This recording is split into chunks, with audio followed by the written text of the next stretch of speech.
Kita mau bersyukur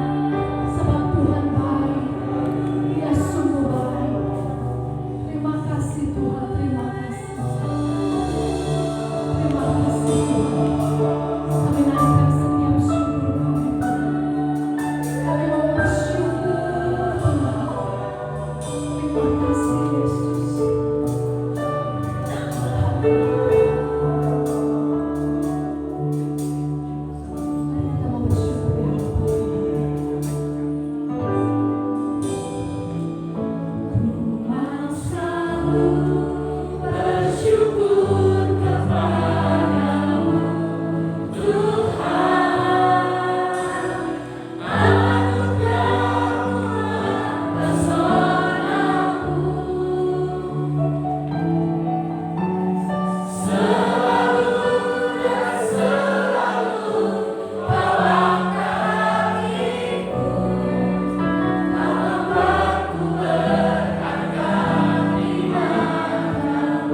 Sungguh kami menikmati kasih karunia Tuhan yang tidak pernah berlari dari hidup kami semuanya.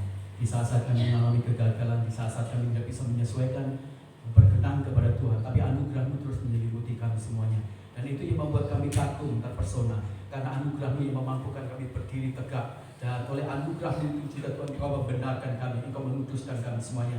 Dan hari ini Tuhan, dengan anugerah-Mu itu sendiri, kami ingin mempersembahkan pujian penyembahan kami, sorak-sorai kami di hadapan Tuhan. Pengurapan Allah yang tanpa batas menyertai kami semuanya. Dan hari ini kami ingin bersorak-sorai, memuji nama Tuhan yang hebat, nama Tuhan yang besar, nama Tuhan yang dahsyat dalam hidup kami semuanya. Dan Tuhan, berikanlah kemerdekaan-Mu, supaya kami memuji Engkau dengan roh sukacita yang Engkau berikan dalam hidup kami semuanya.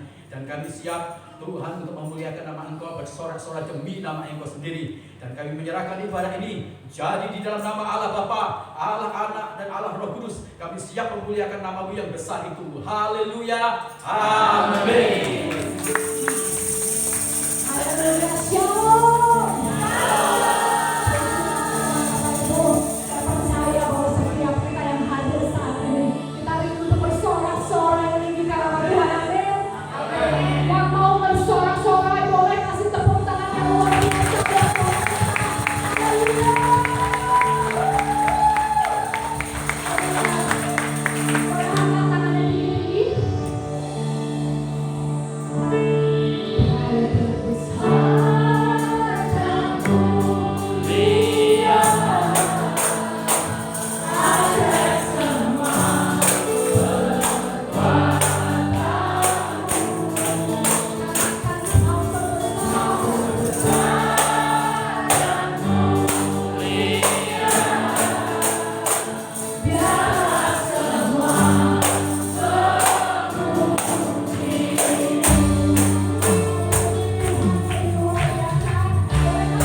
seluruh kata Yerusalem.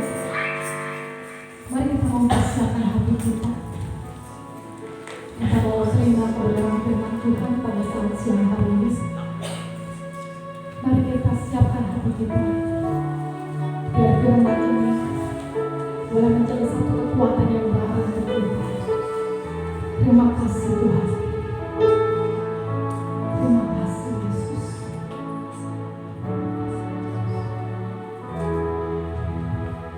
Waktu harus berjalan dalam lembah kekelaman, perlindungan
Biar kami mengisi bejana kami yang kosong ini Tuhan dengan kebenaran-Mu, supaya hari makin hari kami mengerti kehendak-Mu dan kami mampu melakukan setiap firman yang Tuhan ingin kami kerjakan dalam kehidupan kami. Kami tahu Tuhan bahwa Engkau tidak hanya meninggal iman kami, tapi iman yang aktif, iman yang bergerak, iman yang progres, iman yang makin hari makin tinggi, makin sempurna menggapai cinta kasih Tuhan. Kamu berkati kami pada pagi hari ini. Terima kasih Tuhan. Biarlah ladang hati kami disiapkan oleh Tuhan. Di dalam nama Tuhan Yesus Kristus kami berdoa. Amin. Shalom. Saudara-saudara dikasih oleh Tuhan. Kita akan bersama-sama mendengarkan firman Tuhan. Kita akan bersama-sama belajar tentang kebenaran firman Tuhan pada pagi hari ini. Seperti tema yang sudah diberikan oleh Bapak Gembala dalam 1 bulan ini, yaitu berbicara tentang memperbesar wadah berkat. Nah, Bapak Ibu dikasih oleh Tuhan, pada minggu pertama Bapak Gembala menyampaikan firman Tuhan tentang memperbesar wadah berkat. Kemudian pada minggu kedua Pastor Rinto berbicara tentang bagaimana memperbesar wadah berkat dengan memiliki hati yang bersih. Pada pagi hari ini saya akan berbicara tentang memperbesar wadah berkat dengan subtema memperluas wadah iman. Mari kita membuka Alkitab kita di dalam kitab Keluaran pasal yang ke-16, ayat yang ke-4, ayat yang ke-16 dan ayat yang ke-20. Kita akan menyimak, kita akan membaca ayat firman Tuhan ini secara bersama-sama. Bapak Ibu silakan simak, saya akan membacakan ayat kebenaran firman Tuhan pada pagi hari ini.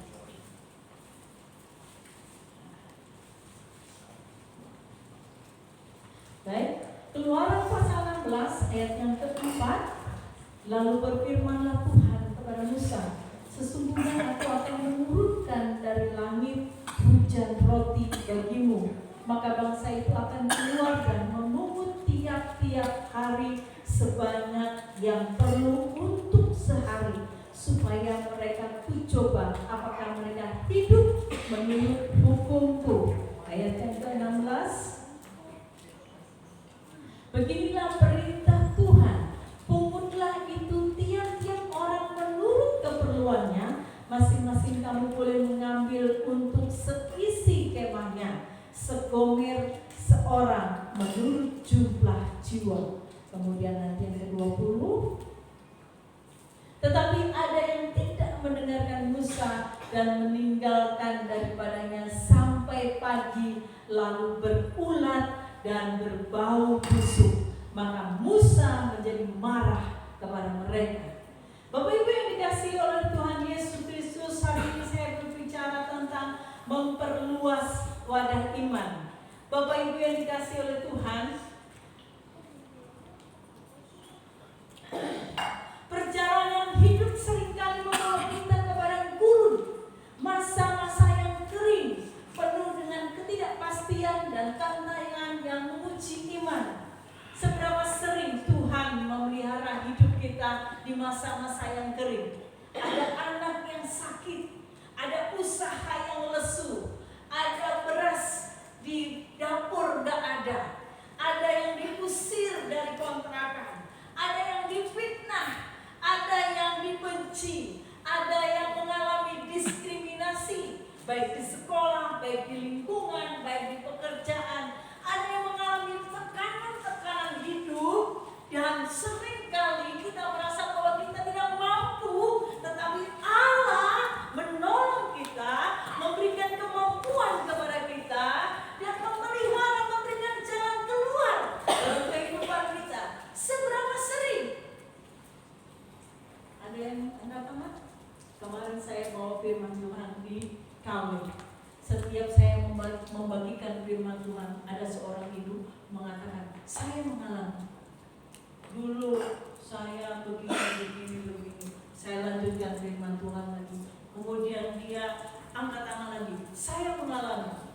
Kemudian Yesaya bagi firman Tuhan lagi, menceritakan kebenaran firman Tuhan, dipotong lagi. Saya mengalami, wow, luar biasa. Tuhan kerja dalam kehidupan seorang ibu ini, dan Tuhan yang luar biasa dalam kehidupan ibu ini, mengeluarkan dia dari masa gurun, mengeluarkan dia dari masa kering, mengeluarkan dia dari masa-masa rintangan yang sulit. Nah, Bapak Ibu yang dikasih oleh Tuhan, dalam Keluaran pasal 16, bangsa Israel mengalami hal yang serupa. Baru saja mereka keluar merayakan kebebasan dari tanah Mesir, kini mereka bersungut-sungut karena kelaparan di padang gurun Sin. Keluhan mereka ini ditujukan kepada Musa dan Harun. Musa, kami kelaparan. Harun, anak-anak kami tidak bisa makan. Musa, Harun, sebentar lagi kami akan mati. Musa, Harun, kenapa kau membawa keluar dari tanah Mesir kalau hanya untuk menuju kepada kematian? Lebih baik kami di Mesir, ada susu, ada roti, ada makanan yang enak, dan di sana tanah begitu subur. Sekarang kau membawa kami ke padang gurun. Bapak Ibu yang dikasih oleh Tuhan, sebenarnya keluhan mereka bukan kepada Musa, bukan kepada Harun, tetapi kepada Allah itu sendiri yang membawa mereka, yang mengeluarkan mereka dari perbudakan Mesir. Mereka memberontak kepada Allah, bukan sekali, bukan dua kali, tetapi berkali-kali. Tetapi anugerah Tuhan, kasih sayang Tuhan kepada bangsa Israel itu benar-benar luar biasa. Sampai dalam cerita di padang gurun selama 40 tahun Tuhan menyertai mereka. Nah, Bapak Ibu yang dikasihi Tuhan, dalam keluhan bangsa Israel, Tuhan menurunkan mana setiap pagi dan mendatangkan burung puyuh pada sore hari. Mereka mengeluh tidak ada makanan enak, diberikan mana setiap hari, setiap pagi. Mereka mengeluhkan daging, tidak ada daging, setiap sore datang burung puyuh berterbangan datang ke tanah Israel, ke perkemahan orang Israel.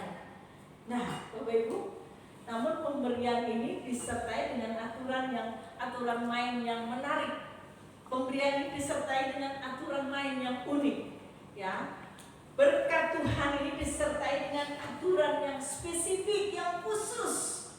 Melalui kisah ini Tuhan ingin mengajarkan kepada umatnya dan kepada kita semua tentang memperbesar wadah iman, bukan wadah kekhawatiran, bukan wadah kecemasan, bukan wadah kegalauan, bukan wadah kerisauan, tetapi wadah iman, bukan wadah keserakahan, bukan wadah ketamakan, bukan wadah untuk kepentingan diri sendiri, bukan wadah aku, tetapi wadah iman. Selama 40 tahun bangsa Israel hidup di padang gurun bukanlah waktu yang singkat. Hal ini diperlihatkan dan membuktikan bahwa bagaimana Tuhan memelihara hidup umatnya sepanjang masa kering. Bapak Ibu yang dikasihi oleh Tuhan, ada banyak kesaksian masa kering yang kita alami, ya.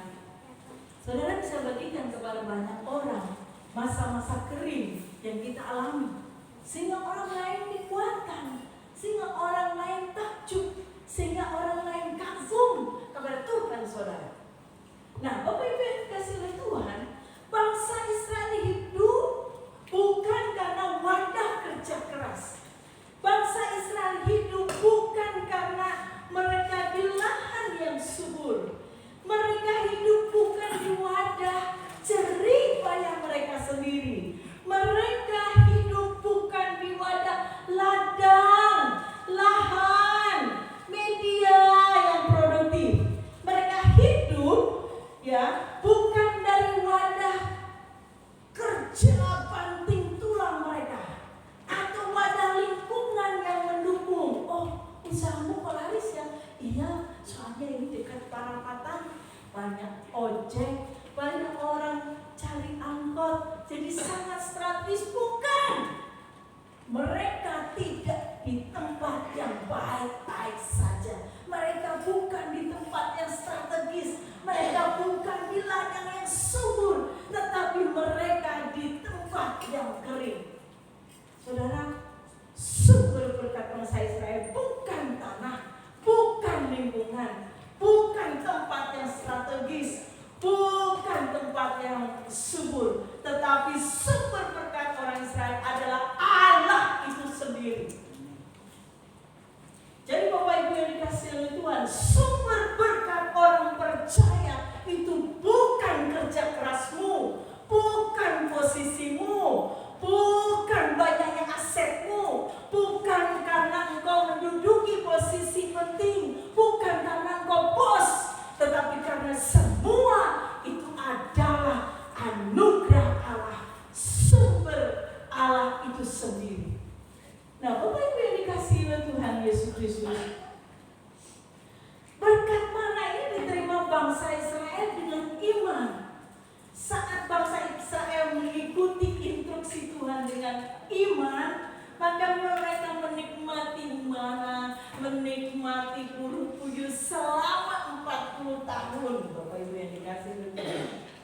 Tetapi sekali lagi tadi saya katakan ada aturan yang penting, ya, ada aturan spesifik, ada aturan yang menarik, ada aturan yang unik yang Tuhan sampaikan kepada bangsa Israel.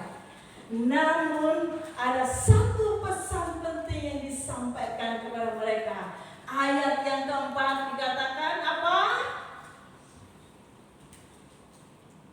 Ada yang mau bantu saya? Ayat 4 dikatakan memungut tiap-tiap hari sebanyak yang perlu untuk sehari. Ayat yang ke-16 tadi dikatakan pungutlah tiap-tiap orang menurut keperluannya. Nah, jadi Bapak Ibu yang dikasihi oleh Tuhan, ada pesan penting yang disampaikan kepada mereka. Engkau memungut berkat itu untuk hari ini saja. Engkau mengambil berkat itu untuk hari ini saja. Engkau memungut berkat itu tidak boleh untuk besok. Engkau mengambil berkat itu tidak boleh disimpan sampai besok. Engkau mengambil berkat itu secukupnya, tidak boleh lebih. Wah, ini aturan menarik dari Tuhan yang diberikan bangsa Israel, yang diberikan kepada umatnya. Boleh ambil berkat, tapi jangan lebih. Boleh ambil, tapi jangan kau simpan. Boleh ambil, tapi jangan sampai besok. Boleh kau ambil, tapi secukupnya. Nah, Bapak Ibu yang dikasihi oleh Tuhan, dan ketika perintah itu dilanggar, itu ada pelanggaran ya. Tadi kita baca, ketika mereka menyimpan, besoknya jadi ulat. Ketika mereka menyimpan, mengambil lebih, besoknya jadi belatung. Ketika mereka mengambil lebih, besoknya jadi busuk.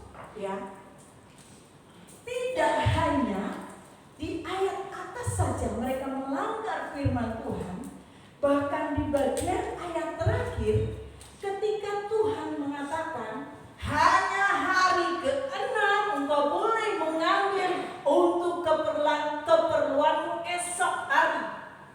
Jadi double porsi boleh kau ambil pada hari ke-6.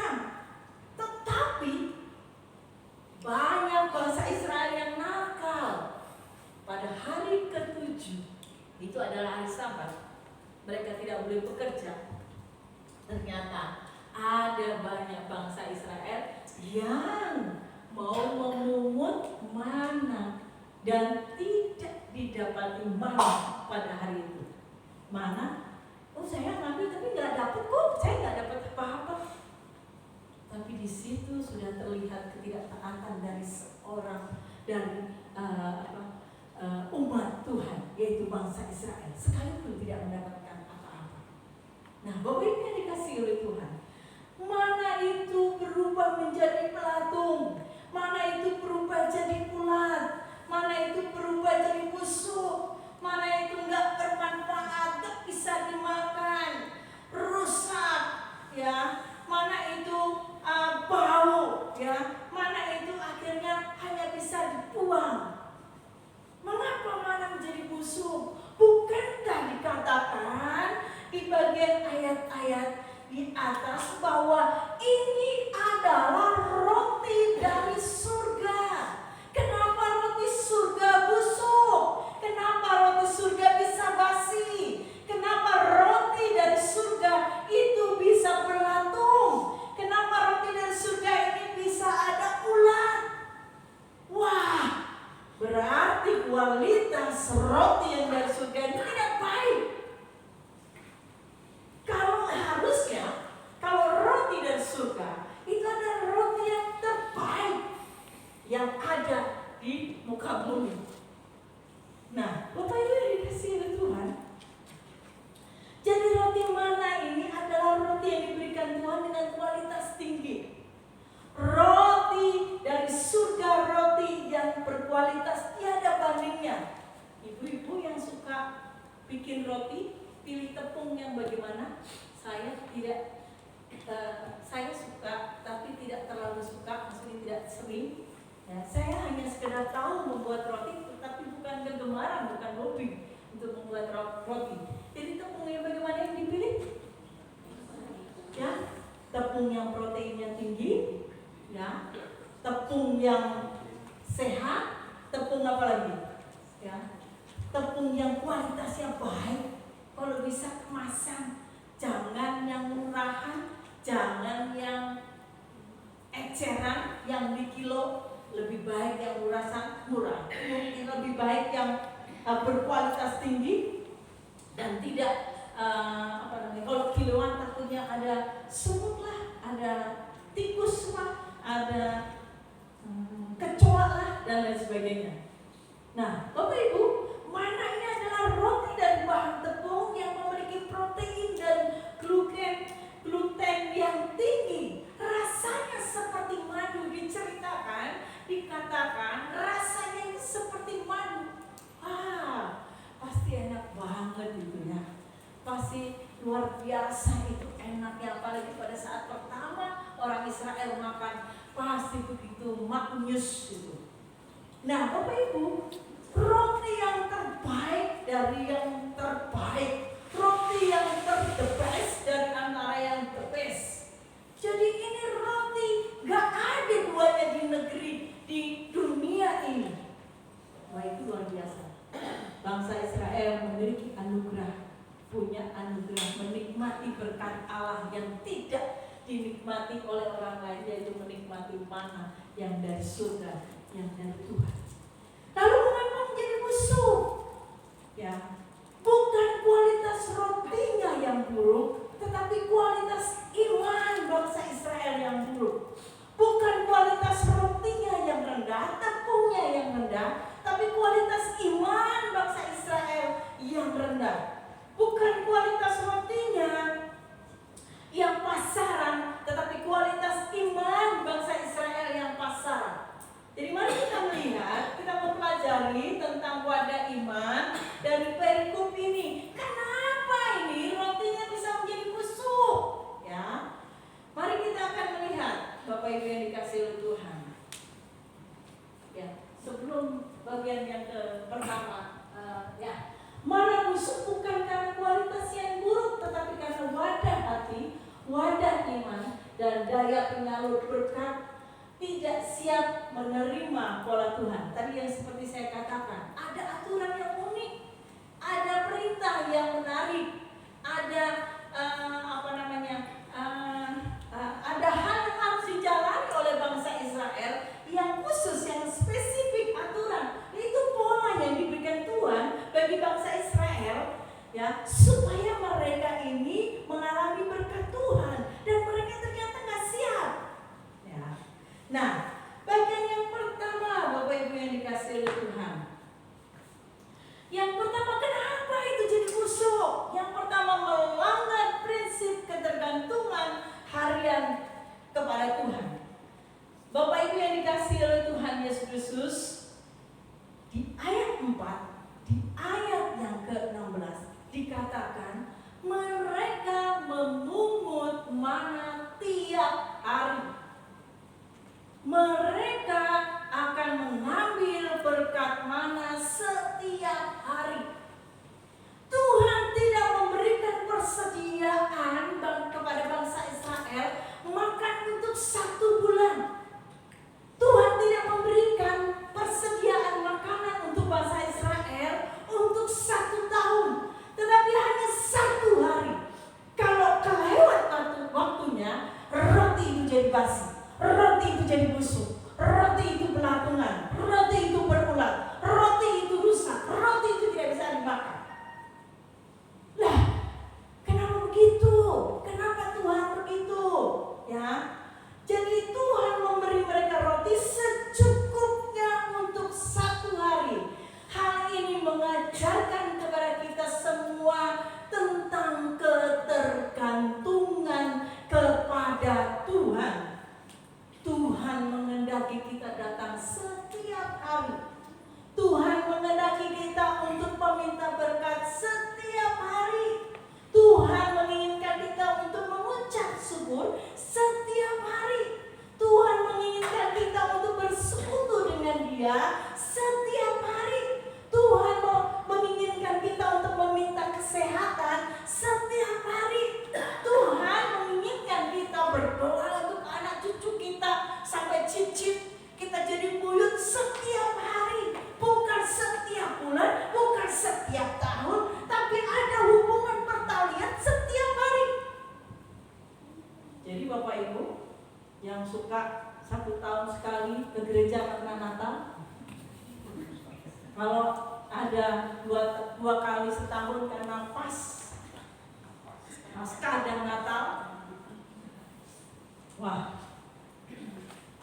itu artinya bahwa dia tidak memiliki wadah iman yang besar.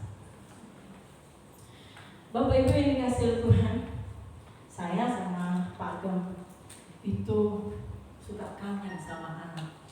Ini Pastor itu belum ngalamin ya, siapa? Apalagi Pastor Pian, nggak tahu sampai kapan itu ngalamin. Pastor itu belum ngalamin, yang punya anak kecil ya. Opung Mario udah ngalamin. Beberapa anaknya di luar kota, kalau nggak ditelepon kangen nggak Opung? Kalau ditelepon seneng nggak? Menunggu-nunggu nggak dalam 1 minggu ditelepon anaknya? Pasti. Dulu saya selalu beralasan sibuk mah layanan, sibuk mah kunjungan, banyak tugas mah. Kok nggak ditelepon? Kok mama saya itu selalu mengharap saya yang ditelepon. Senangnya kalau ditelepon. Ketika orang tua saya nggak ada, nyesel saya. Coba ya dulu setiap hari walaupun hanya, hai ma, kadang-kala saya video call, saya nyuci piring, saya menggosok, saya ngerjain tugas, itu nyala. Tapi mama saya video call. Kata mama saya, aku kok ngomong diri. Tapi dia lihat aktivitas saya. Oh, itu orang tua saya senang banget. Nah, beberapa waktu yang lalu saya sama Pak Gem komplain sama anak saya. Ini kok enggak, selamat pagi kek. Mama apa kabar? Mama udah makan belum? Ya, enggak ada. Sama ternyata bilangnya, sibuk mah pulangnya jam 12 malam.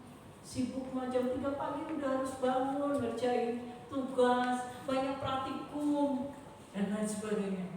Nah, ini Pak Soka ya, yang punya anak di luar, siapa lagi? Ini yang perantau-perantau nih, kakak-kakak, Bina, Wan. Suka telepon nggak sama orang tuanya? Enggak tuh. Mereka menunggu loh. Saya ngalamin. Mereka kangen loh dengan suara dengar, oh iya anakku baik-baik, oh iya, apalagi dengar cerita, oh anakku udah punya pacar, seneng. Oh anakku udah dapat kerja, oh seneng. Saya ngalami Bapak Ibu. Ketika saya dulu memperlakukan orang tua saya jarang telepon, sekarang saya ngalami. Ya, kalau anak saya nggak telepon kangen. Tuhan pengen supaya kita menjalin hubungan secara pribadi setiap hari. Kalau perlu setiap saat. Komunikasi terus, komunikasi terus, komunikasi. Tuhan ingin kita bergantung dan mengandalkan Tuhan setiap hari. Wadah iman kita membesar, ya, meluas, ya. Saat kita tidak mengandalkan kekuatan sendiri, tapi mengandalkan Tuhan, ya. Wadah iman kita diperbesar saat kita tidak fokus pada jaminan materi, tetapi bergantung kepada Tuhan. Ada bujang Elisa ketika ditanya, apakah engkau melihat awan? Kemudian bujangnya Elisa lalu, hanya setelapak tangan Nabi, ada yang gitu. Tetapi setelapak tangan dengan iman yang besar yang dimiliki oleh Elisa, hujan gede, hujan deras. Nah, Bapak Ibu yang dikasihi Tuhan, ya. Jadi kenapa harus setiap hari? Agar kita terus bergantung kepada Tuhan, memungut mana setiap hari, ya. Udah dikasih waktu setiap hari, dikasih batasan secukupnya. Gak boleh serakah, gak boleh kebanyakan, gak boleh kekenyangan, gak boleh tamak. Wah, Bapak Ibu yang dikasihi Tuhan, prinsip ketergantungan harian pada anugerah dan pemeliharaan Tuhan, bukan pada kekuatan atau perencanaan manusia. Bapak Ibu yang dikasihi Tuhan, ditujukan supaya iman kita, wadah iman kita makin besar, makin besar, makin besar, makin luas. Bapak Ibu, iman kita diperbesar saat kita mempercayai kecukupan Tuhan untuk kebutuhan hari ini. Iman kita diperbesar saat kita belajar tidak khawatir tentang hari esok. Iman kita diperbesar saat kita melawan kecemasan dan ketakutan dunia akan kekurangan. Apakah saudara berpikir jika kita memiliki tabungan besar, kita akan aman? Apakah kalau kita memiliki aset yang banyak, kita akan aman? Apakah kalau kita memiliki properti di mana-mana, kita akan aman? Apakah saudara berpikir bahwa kalau kita punya usaha di mana-mana, punya cabang di mana-mana, kita akan aman? Apakah kalau kita punya invest di mana-mana dalam segala sektor, kita akan aman? Bapak Ibu dikasih Tuhan Yesus Kristus, tidak ada jaminan. Tidak ada jaminan.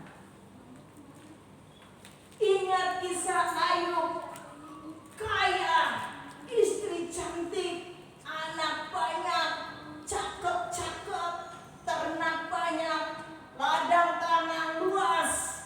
Tapi dalam beberapa saat habis. Istri Lot punya harta banyak, tapi ketika Tuhan memusnahkan Sodom dan Gomora, habis, boom. Malah dia noleh ke belakang karena dia berat untuk meninggalkan hartanya jadi tiang-tiang. Bapak Ibu yang dikasihi oleh Tuhan, beberapa waktu yang lalu ada seorang perempuan, kalau Bapak Ibu lihat TV, lihat HP, pasti lihat HP. Ada seorang perempuan nangis karena uangnya 200 juta lenyap di BRI. Dan itu bukan kasus pertama. Sering kasus uang di bank hilang.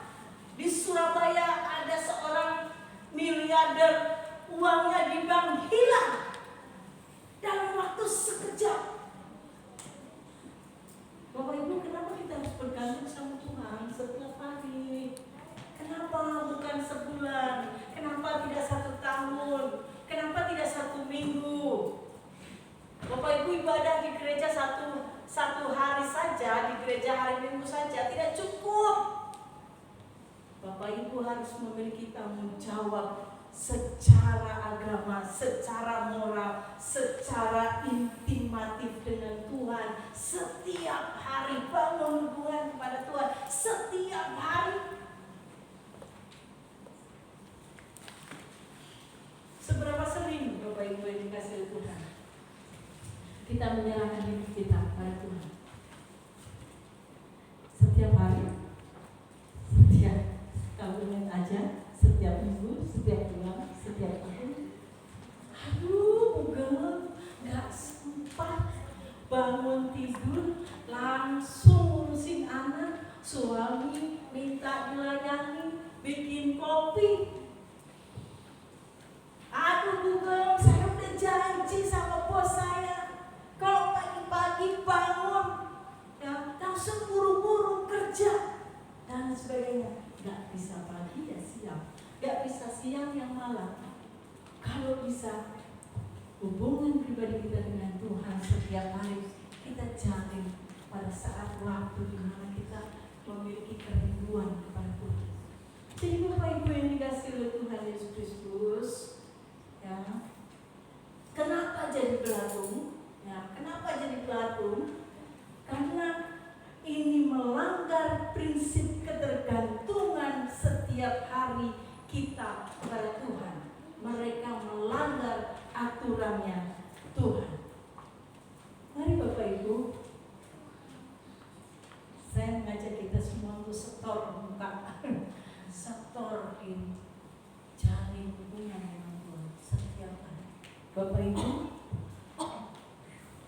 kalau suami dicuekin sehari, marah nggak? Marah. Oh enggak. Anda sering ditinggal ke Jakarta yang bilang enggak. Kalau istri dicuekin sama suami, sehari marah nggak? Marah. Marah. Kalau suami saya cuekin nggak marah, cuma diem. Kalau udah dikecut kenyang, udah romel. Bapak Ibu yang dikasih Tuhan, komunikasi hubungan yang erat, yang akrab, yang sulit untuk dipisahkan, itu sangat penting. Terlebih hubungan kita dengan Tuhan.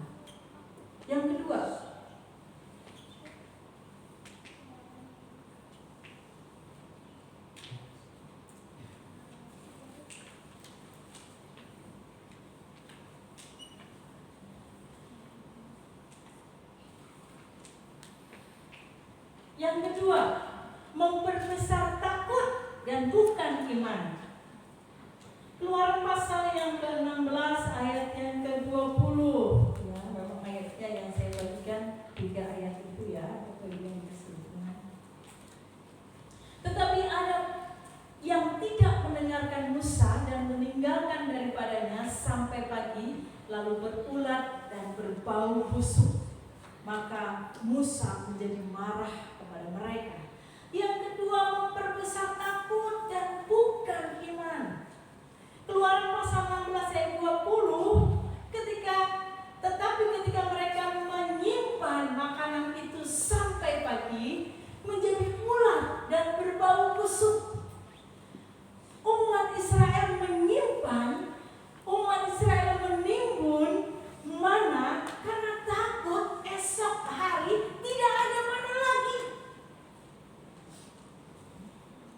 Padahal Tuhan bilang, setiap hari engkau mengambil mana, setiap hari engkau mengambil burung puyuh. Artinya setiap hari aku akan menyediakan, setiap hari akan ada berkat untukmu. Setiap hari engkau hanya memungut, setiap hari engkau akan aku cukupi. Setiap hari engkau akan aku pelihara. Setiap hari aku tidak akan meninggalkan engkau. Tapi mereka rupanya takut, mereka khawatir esok hari tidak ada makanan. Jadi mereka mengambil lebih dan esoknya menjadi ulat, menjadi belatung. Bapak Ibu yang dikasihi Tuhan, takut itu adalah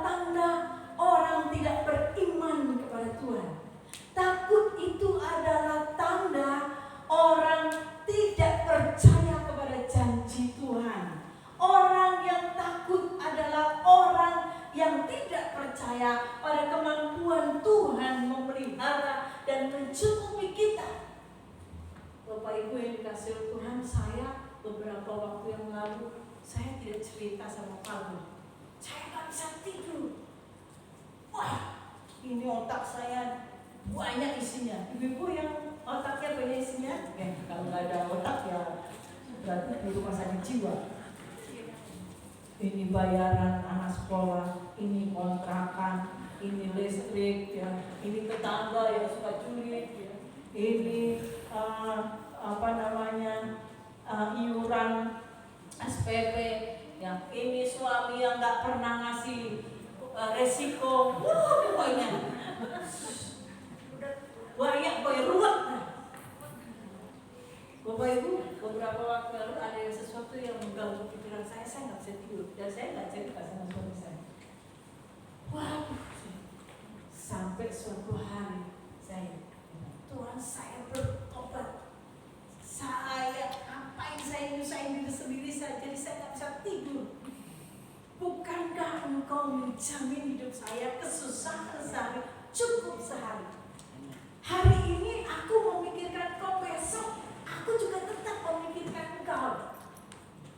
Bapak Ibu yang dikasihi Tuhan, saya akhirnya tidur pulas sampai ngiler. Saya kalau ngorok, mama tidurnya ngorok, berarti nikmat itu saya. Bapak Ibu yang dikasihi oleh Tuhan Yesus Kristus, kecemasan adalah tanda tidak beriman. Nah, itu yang suka sakit kepala, itu perlu diperiksa. Kalau dokter bilang, ibu baik-baik aja, darahnya normal, tekanan darahnya juga normal, pasti itu pikiran. Kekhawatiran adalah tanda tidak beriman. Kegalauan adalah tanda tidak beriman. Kerisauan adalah tanda tidak beriman.